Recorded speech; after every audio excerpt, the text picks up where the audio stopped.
Hola, ¿qué tal amigos? Permítame poquito. Estoy tratando de abrir por aquí algo que cuando quiero buscar, por supuesto no lo hallo. Ya lo encontré.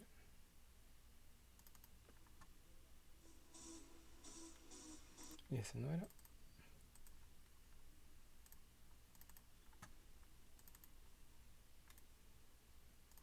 pero este sí es, ¿ok? Bueno, pues muchas gracias por estar conmigo. Voy a compartir mi pantalla. Ahí está. Y bueno, muy bien hermanos, Dios les bendiga mucho en este momento. Bueno, tal vez vayan a ir algunos minutitos, vamos a orar. Pero bueno, Dios les bendiga. En el estudio bíblico de la semana anterior, bueno, pues vimos algunos argumentos que los ateos utilizan. Y antes de comenzar quiero preguntar del 1 al 10, ¿qué tan cómodos se sintieron explicando todos los argumentos que di? Del 1 al 10. Ok. Ahora, vamos a ver cada uno de los argumentos, ¿ok? No los quería dejar por ahí en la duda de cómo refutar cada uno de estos argumentos. Así es de que, primero que nada, decir que son argumentos reales, otra vez, no los inventé. Estos argumentos son los que se utilizan allá afuera en el salón de clase, eh, en la calle para platicar con alguien o con algún ateo. O incluso son los argumentos que personas como con doctorados que son ateos utilizan en seminarios. O sea, es algo bastante impactante. Y bueno, primero vamos a este. ¿Recuerdan el argumento definicional? ¿Recuerdan al final de la presentación? Yo lo resumí todo en que fueron 8 argumentos, ¿verdad? Los que se hizo. Entre ellos es el definicional. Y bueno, conocemos entonces que hay teístas, agnósticos y ateos, como lo pueden ver en la pantalla, ¿verdad? El teísta es aquel que cree que existe un Dios. El agnóstico, bueno, realmente el agnóstico no sabe si existe, ¿verdad? Um, y el ateo, bueno, obviamente dice que el ateo básicamente dice que finalmente Dios no existe.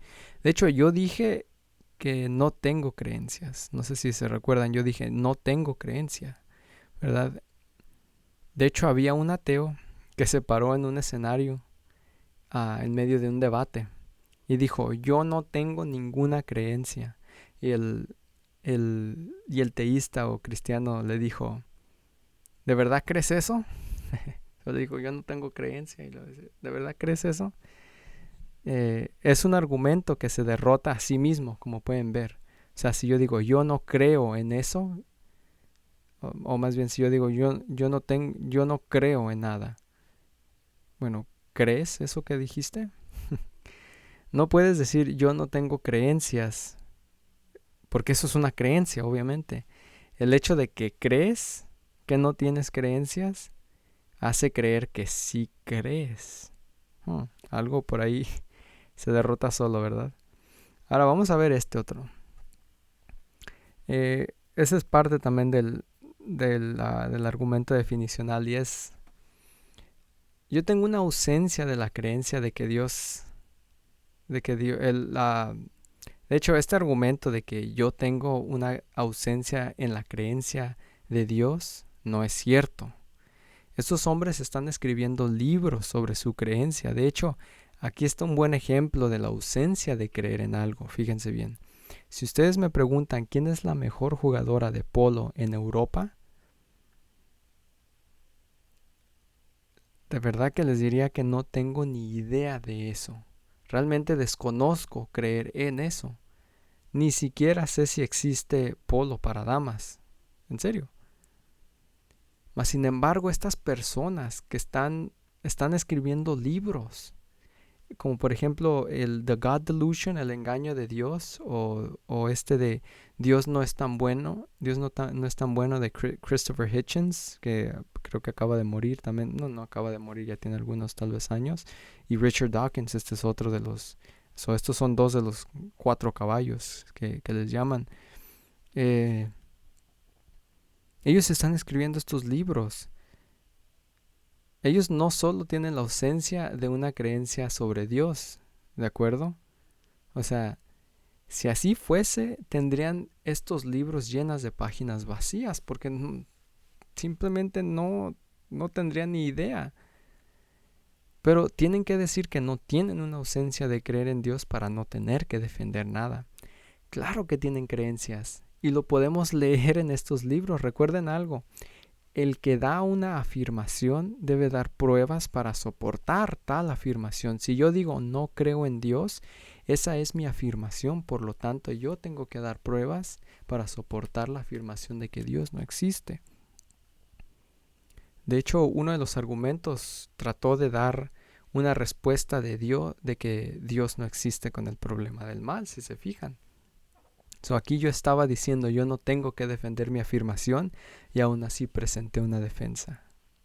Un poquito extraño, ¿no? Ahora vamos a ver el argumento observacional por ahí para que lo puedan checar.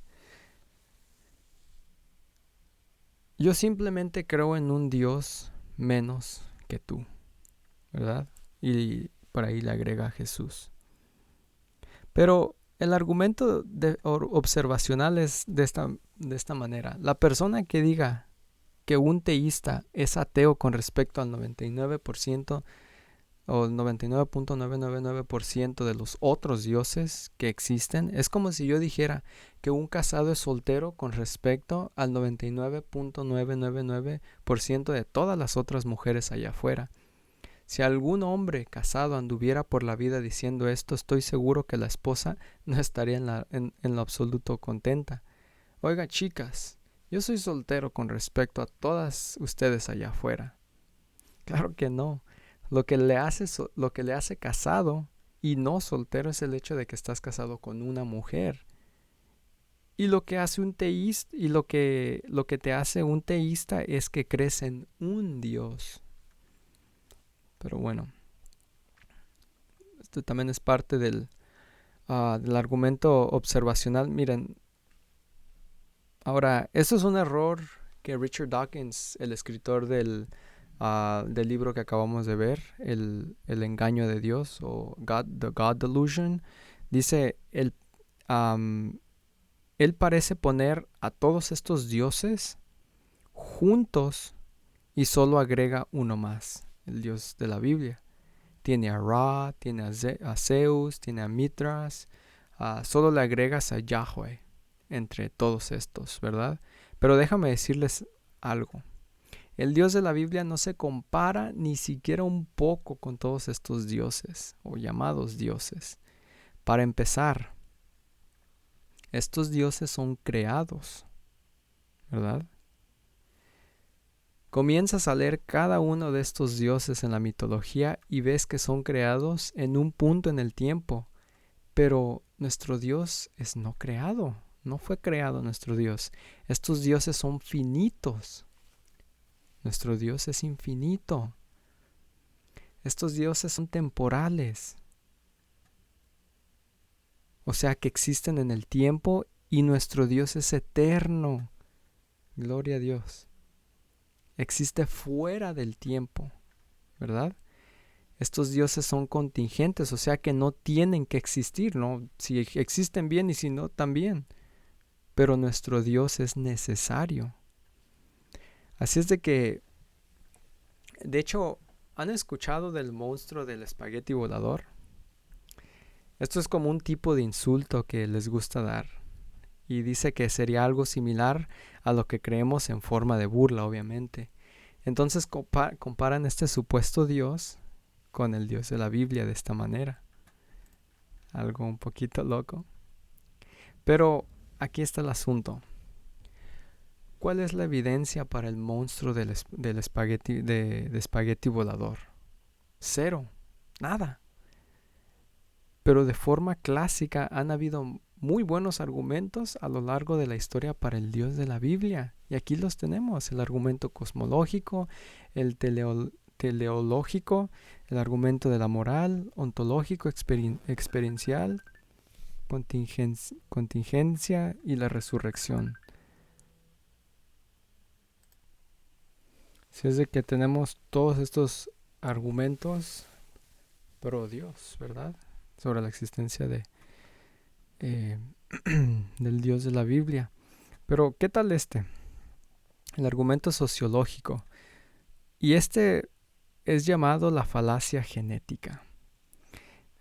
Este argumento sociológico, o bien la falacia genética, es de que significa, o falacia significa mentira, por si no sabían qué es falacia, o algo que es falso, ¿verdad? No puedes invalidar una creencia solo por el lugar en donde naciste. Eso es ilógico. No dice en realidad nada nada de que si tu creencia es cierta o no. Puede que yo sea cristiano porque, bueno, sí nací tal vez en una familia cristiana, pero eso no pesa realmente si el cristianismo es verdad o falso. No puedes hacer esto.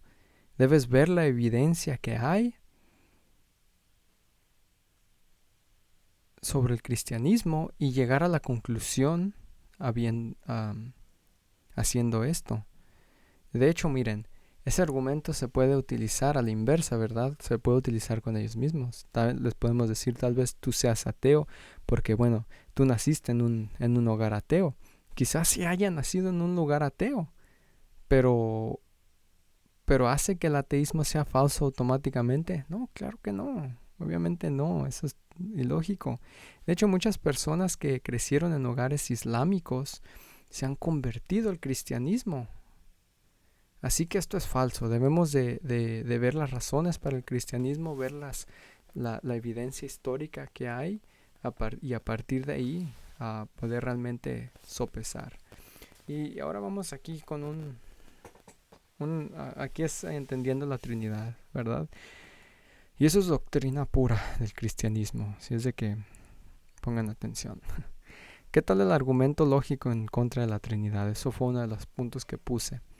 Pero si se pueden recordar, yo dije que 3 seres son un ser. Y de hecho lo compliqué un poquito más al dar el versículo de Deuteronomio 6:4.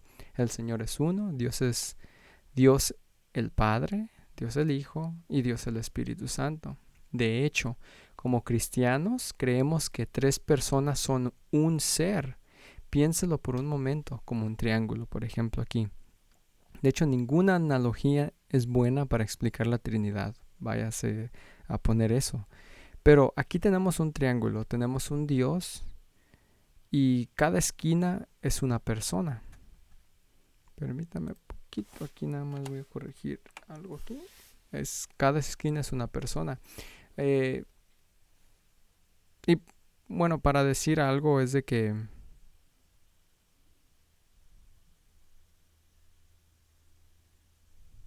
una persona que, algo que quiero decir es de que yo dije que 3 seres son un ser. Eso es lo que yo dije. Eso sí es una contradicción, de hecho. Pero nosotros no creemos que 3 seres son un ser o que 3 personas son una persona. Creemos que 3 personas son un ser, ¿verdad? 3 personas son Dios. Padre, Hijo y Espíritu Santo son los 3 dioses. El Padre no es el Hijo no es el Espíritu Santo y el Espíritu Santo no es el Padre. Son distintos cada uno de los 3, pero comparten una naturaleza que es Dios.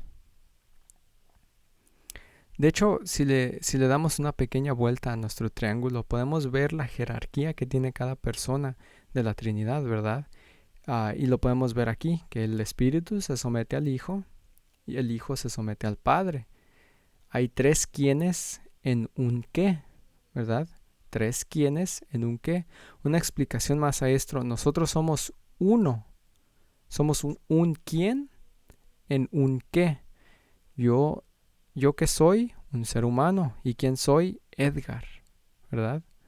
Pero Dios es 3 quiénes en un qué. Y permítanme darles por aquí otra explicación un poquito más, no sé si más fácil. Permítame un poquito. A veces que quieres que tu computadora ande más rápido, es cuando se tarda más. Ok, so Dios es un ser en tres personas, ¿verdad? Esto no es una contradicción como les decía. Si yo digo que un ser son tres seres o que una persona son tres personas, entonces hay una contradicción, como les decía, ¿verdad? Pero, ¿cuál es la diferencia entre un ser y una persona? Aquí es lo bueno. Bueno, la cualidad de un ser es lo que te hace, es lo que es ser un qué, ¿verdad? ¿Qué?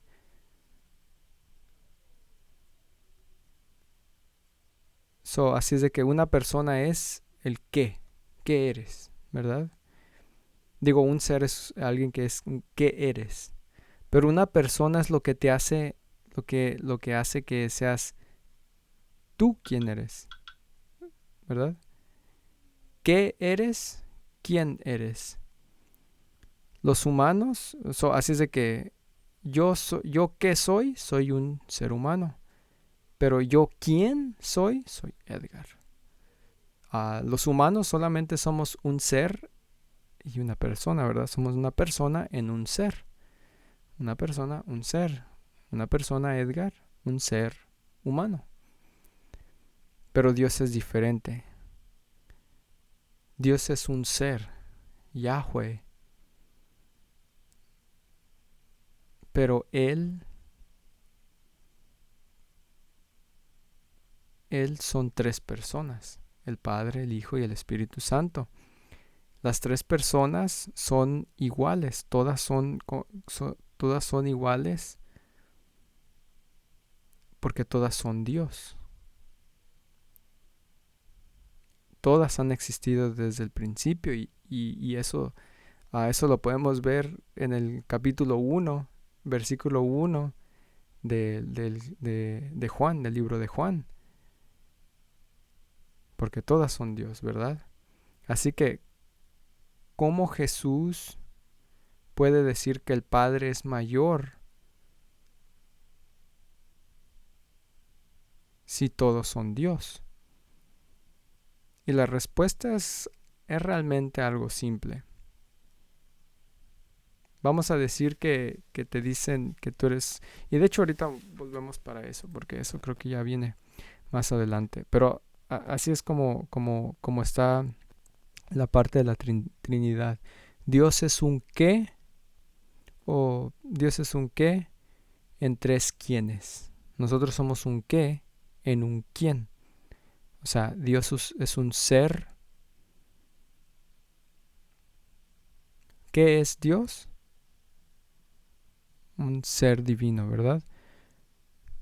Y tiene tres quiénes en un qué. Nosotros tenemos un qué, un quién en un qué, ¿verdad? Yo sé que está un poquito complicado, si lo podemos de alguna manera, pero aquí es donde se pone divertido y esta es la encarnación de Cristo, es a lo que quería llegar. La encarnación es un término usado por los teólogos para indicar que Jesús, el Hijo de Dios, tomó forma humana. Esto es similar a la unión hipostática. La diferencia es que la unión hipostática explica cómo las dos naturalezas de Jesús se unen y la encarnación, lo cual es esto, la encarnación afirma de manera más específica su humanidad. ¿Ok? Así que tenemos el mismo triángulo y vamos a poner un círculo ahí donde lo tengo ahí. ¿Recuerdan lo que es una tangente para aquellos que les gustan las matemáticas? Y bueno, la tangente es esa línea donde se toca el triángulo y el círculo. Ese pequeño puntito. en ese punto está tocando el círculo y el triángulo. Ahora escuchen, el triángulo tomaría una naturaleza completamente humana. De hecho, yo hice algo para nublar un poquito con nubes grises y dije que Jesús era 100% Dios y 100% hombre. De hecho, la enseñanza dice completamente Dios y completamente hombre. La razón por la que esto es de esta manera es porque no puedes tener 200% de algo. Así que la segunda persona de la Trinidad, el Hijo, tenía ambas naturalezas, la divina y tomó el círculo, una naturaleza humana, la tomó. Hace sentido así que escuchen, la Trinidad son tres quiénes en un qué, y la encarnación son un qué con dos qués o quiénes, ¿verdad? Un qué, un quién con dos qués, perdón. So, un quién, el Hijo, con dos qués, naturaleza humana, naturaleza divina. Y estarás pensando, ¿la encarnación son dos naturalezas en una persona? ¿La Trinidad son una naturaleza en tres personas?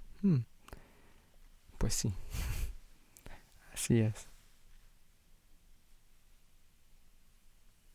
Sí, así más bien estarás pensando, ¿qué? Pero sí, la encarnación son dos naturalezas en una persona. Eso es lo que fue el Hijo, Jesús. Él tenía dos naturalezas, era completamente humano y completamente Dios. Y luego la Trinidad son una naturaleza divina con tres personas, Padre, Hijo y Espíritu Santo. Así es de que esa es la Trinidad. Y luego vamos a ver este otro. Este es bastante bueno. La película esta que yo les puse nos muestra una supuesta copia de la historia de nuestro Señor Jesucristo. Dice que hubo deidades antes de Jesús que tenían estas historias y que los seguidores de Jesús las copiaron y se las dieron a Jesús, ¿verdad? Se las pusieron como copia a Jesús. Pero veamos este ejemplo. ¿Será cierto de acuerdo a los siguientes puntos? Basta saber que todo esto es falso, ¿ok?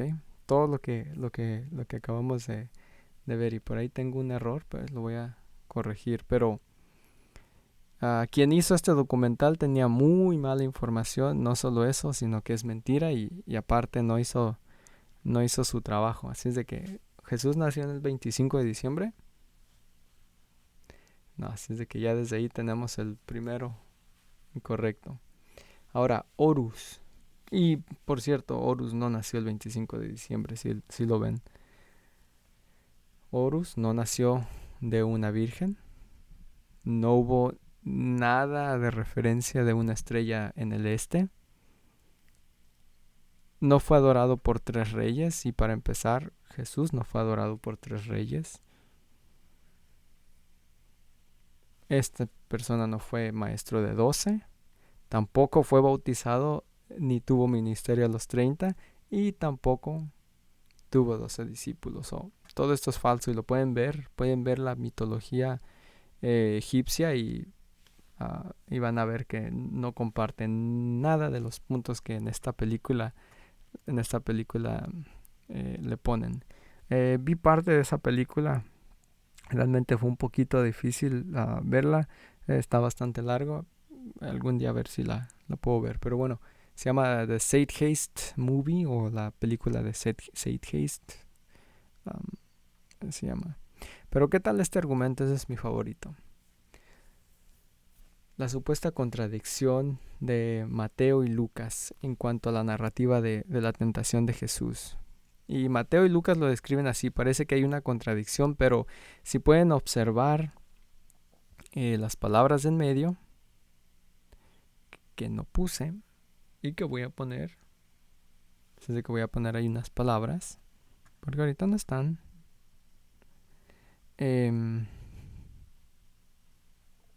Parece que hay una contradicción, ¿verdad? Pero una vez que ponemos las palabras ahí en medio, ya cuando las ponga, van a contrarrestar esta supuesta contradicción.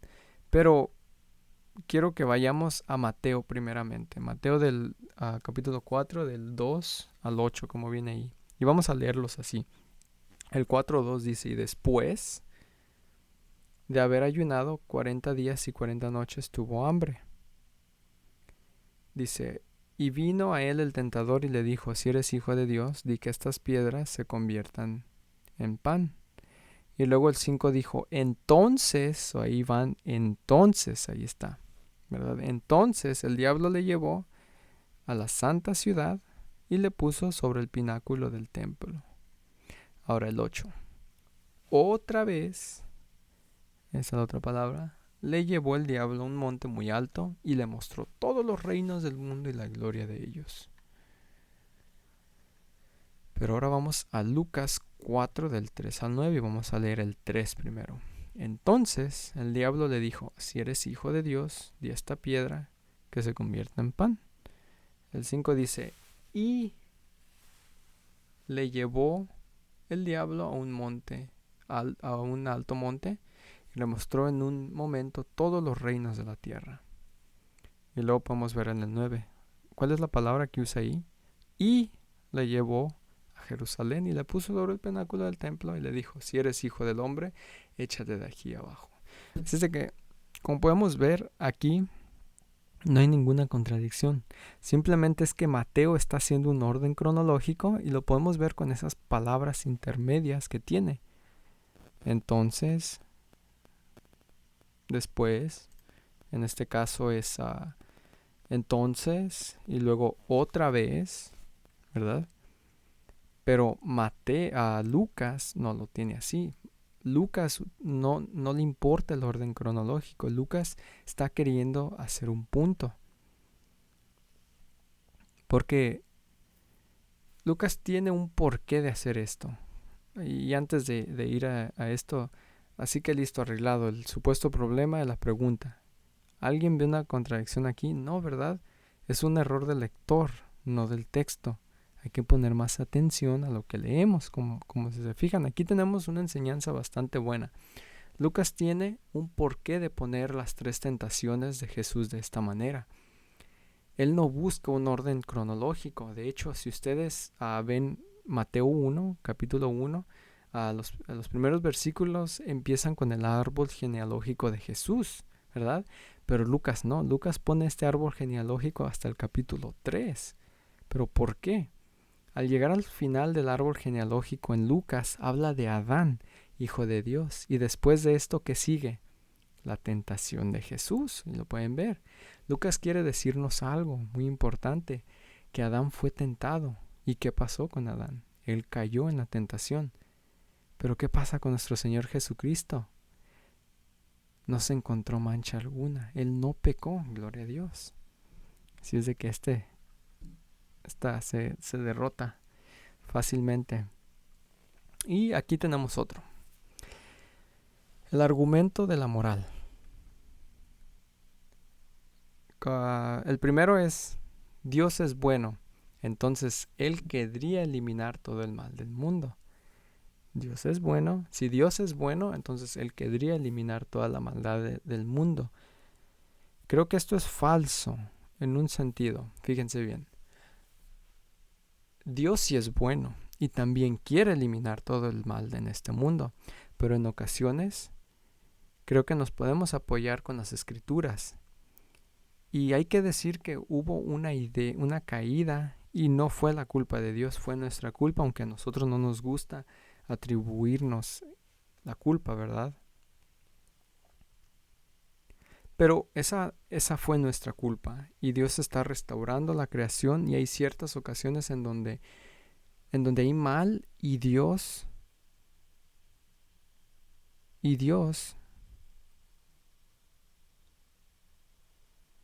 ok. Y hay ciertas ocasiones en donde hay mal y Dios, esto lo podemos ver en Romanos capítulo 8. Él puede permitir el mal, no creo que lo tengo, pero Él puede permitir el mal que hacemos en el mundo, pero Él lo utiliza y saca un bien mayor, obviamente.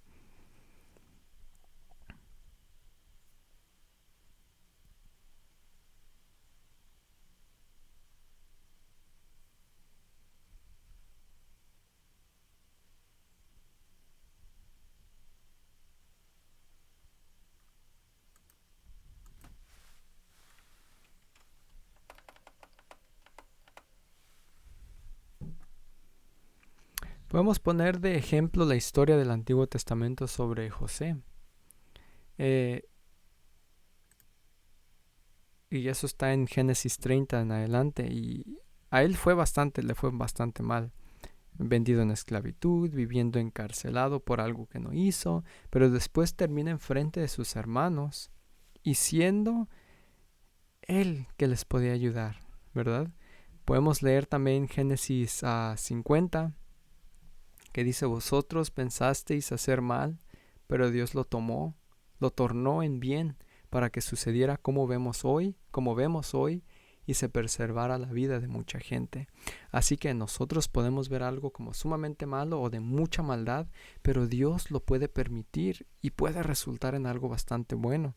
Un ejemplo en nuestra vida cotidiana, cuando los que de aquí son papás llevan a sus hijos a poner sus vacunas cuando están bebés, eh, alguien lo que podría pensar, imaginen lo que podría pensar su hijo justo cuando lo están llevando con el doctor. El doctor se prepara para poner la vacuna a sus niños y los mira a la cara con cara de ayúdame.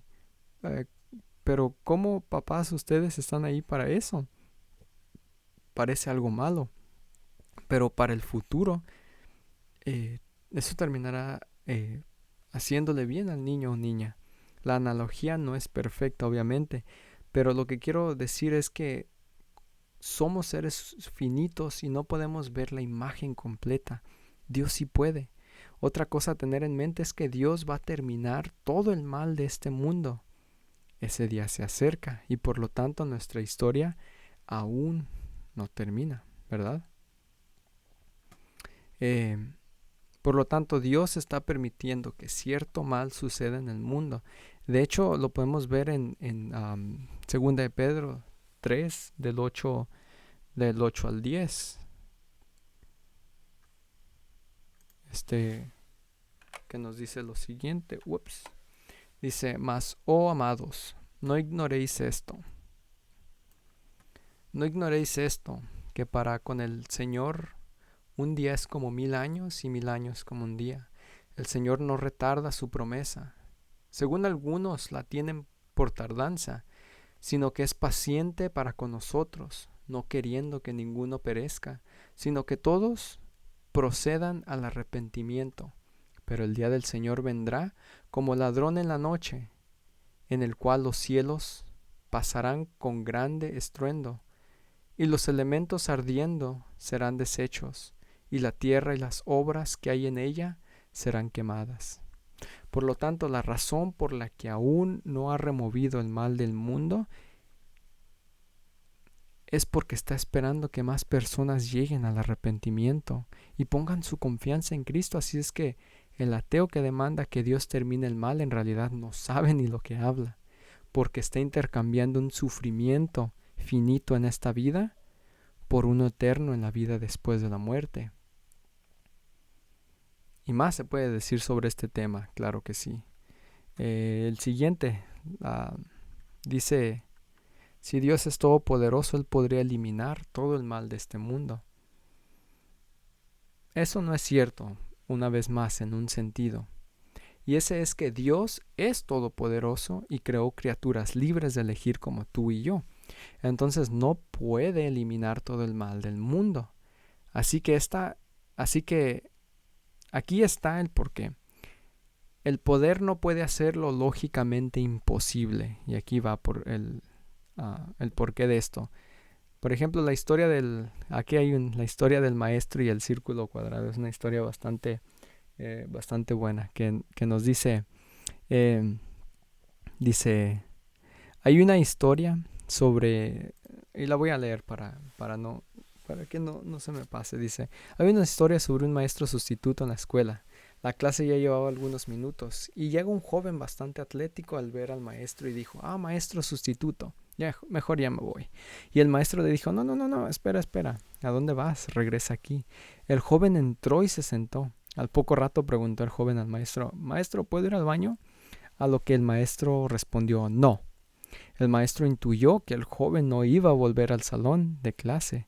Entonces siguió insistiendo el joven, a lo que el maestro contestó: ¿qué tal esto? Si logras hacer 3 figuras con este clip que tengo aquí en mi mano, entonces te dejo ir. El alumno respondió, por supuesto, ¿cuál es la primera figura? El maestro dijo, haz un cuadrado, y el alumno sin mayor apuros lo hizo. Después dijo el maestro, ¿qué tal un triángulo? De nuevo, el alumno lo hizo en segundos. El maestro finalmente le dijo, ¿qué tal un círculo cuadrado?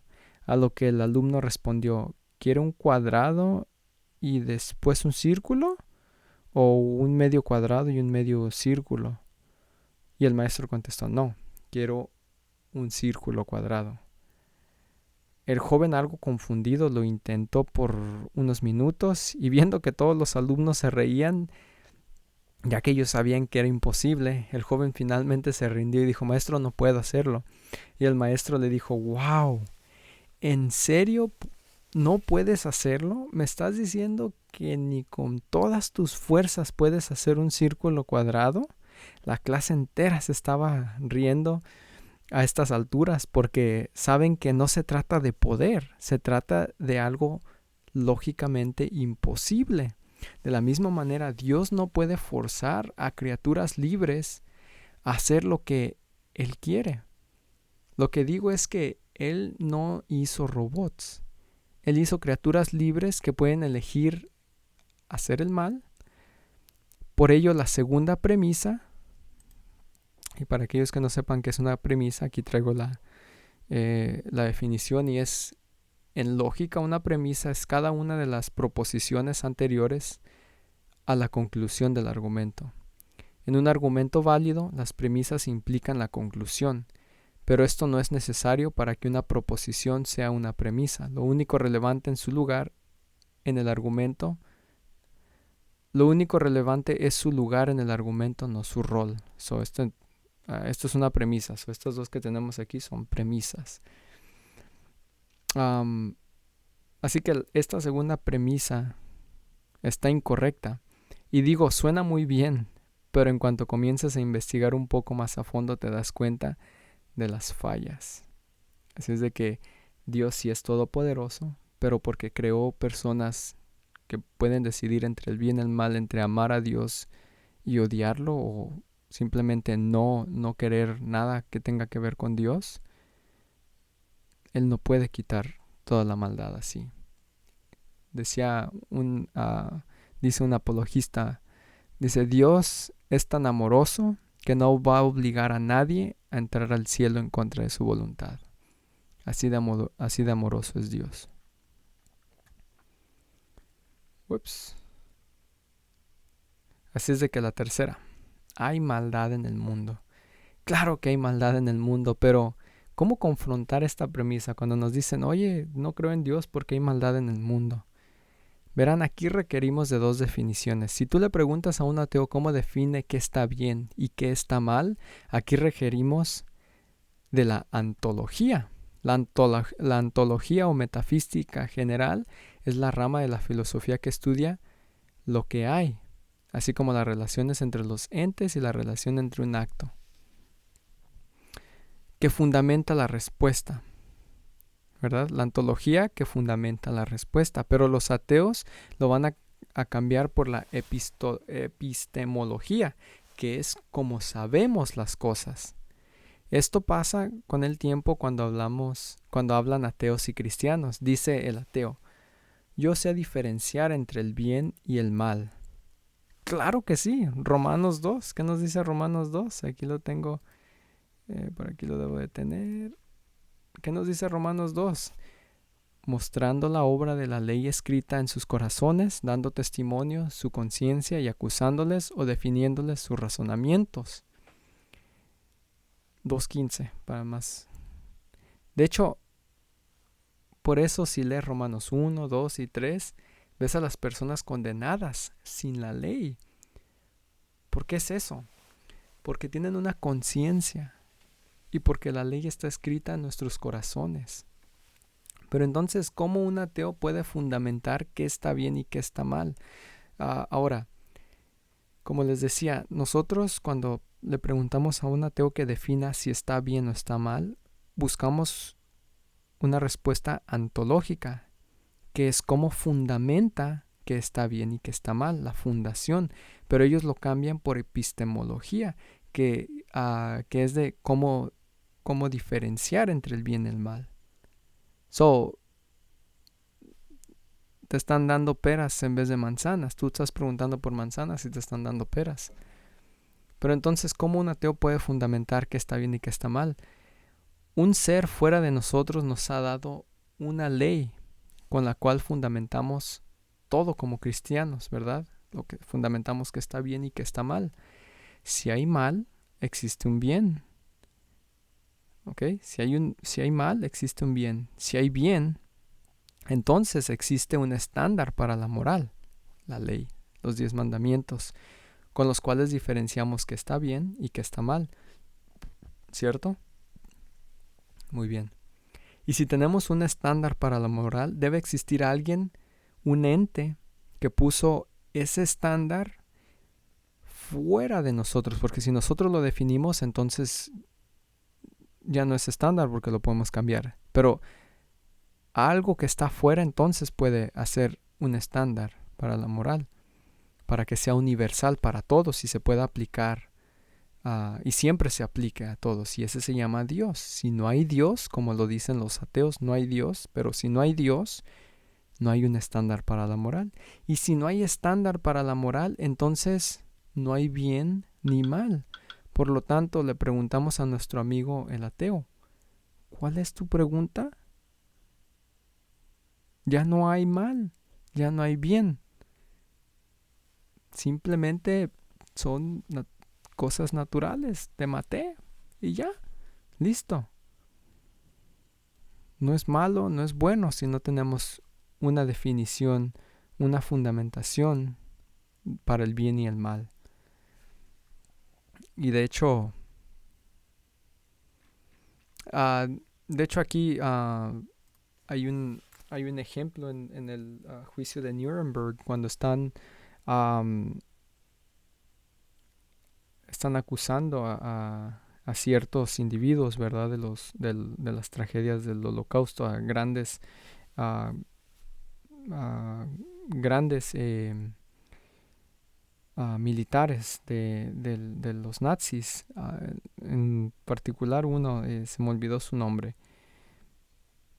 Me encanta decir sus nombres porque siento que estoy hablando alemán. Pero bueno, eh, a ver, permítame.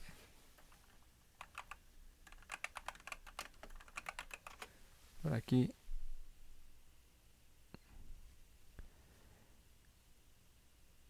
Hermann Göring. Ese creo que era uno.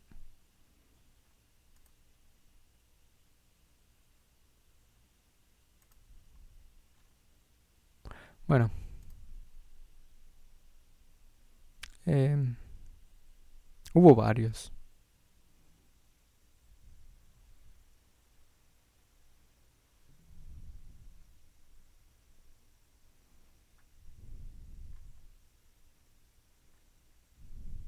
Sí, hubo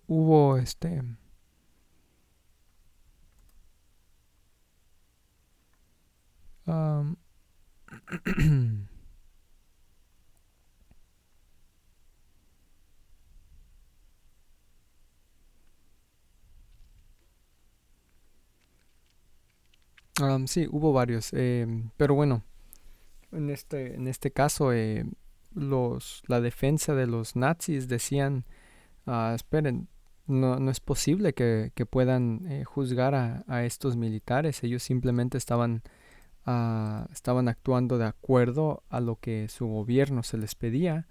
eh, y esto es con fines de ese gobierno. O sea, básicamente estaban diciendo las reglas que rompieron, en realidad no eran reglas que rompieron, sino eran reglas que estaban establecidas.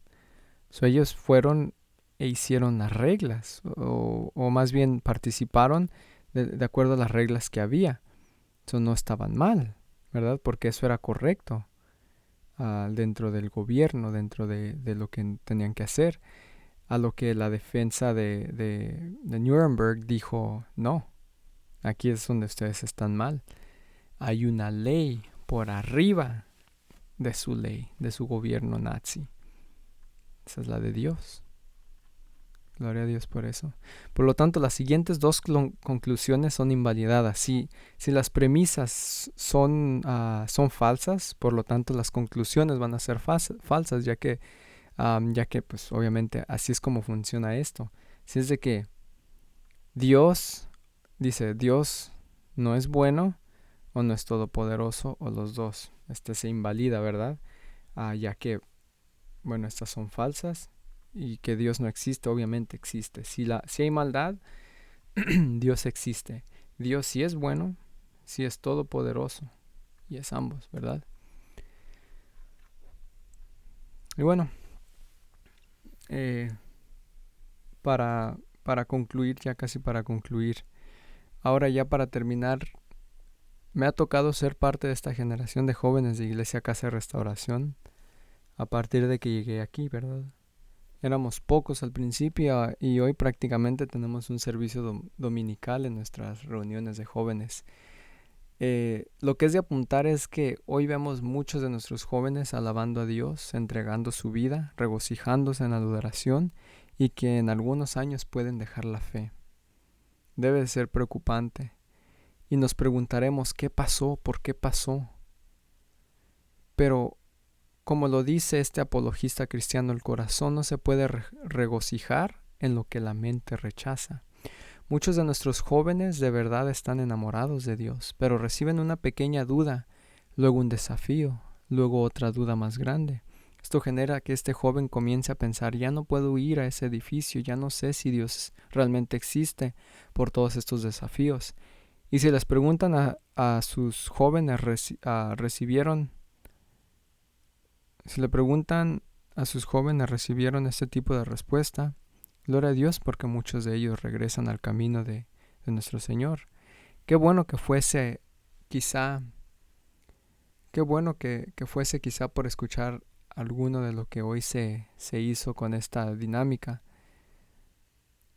Aquí tengo que darle gracias a Dios por la vida de nuestro pastor de jóvenes y hermano en Cristo, Jonathan. Hay que darle ese mérito a Jonah que viene viernes tras viernes, trae temas que no solo nos permiten aprender sobre la palabra de Cristo, con evidencia histórica que tenemos al alcance. Vimos uno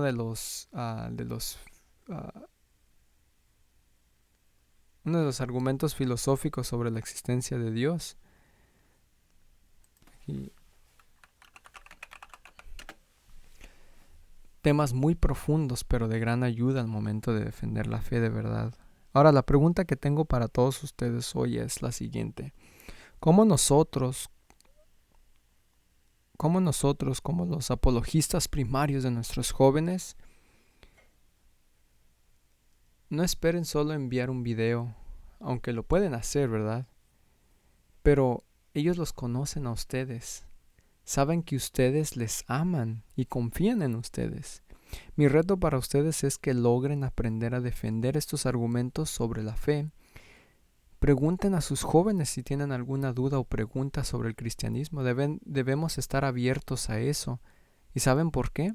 Porque el cristianismo puede con todas estas preguntas, todos estos argumentos.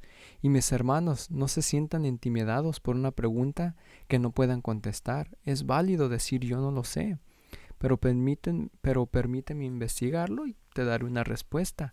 Hay muchísimo material de ayuda. ¿Saben qué? Se encontrarán lidiando con esa respuesta juntos, trabajando en equipo. Y eso es lo mejor que realmente ustedes pueden hacer. Bueno, pues Dios les bendiga. Muchísimas gracias por escucharme. Y lo que quiero hacer ahorita en este momento, este es el video de donde yo saqué toda esta información. De hecho, vi ese video primero conversando con un ateo de Tim Burnett. De él saqué toda esta información. Si escanean ese código podrán irse directamente a su canal. Tim Burnett tiene creo que 2 canales, Tim Burnett, y ahí abajo tiene otro que se llama Red Pen Logic también. Ambos son en inglés, o por eso yo me hice a la tarea de traducir todo este material, hacer las diapositivas. Pero sí, esto es todo. mis hermanos. Y bueno, pues espero que sea de gran bendición para cada uno de ustedes una vez más. Y es todo. Dios les bendiga.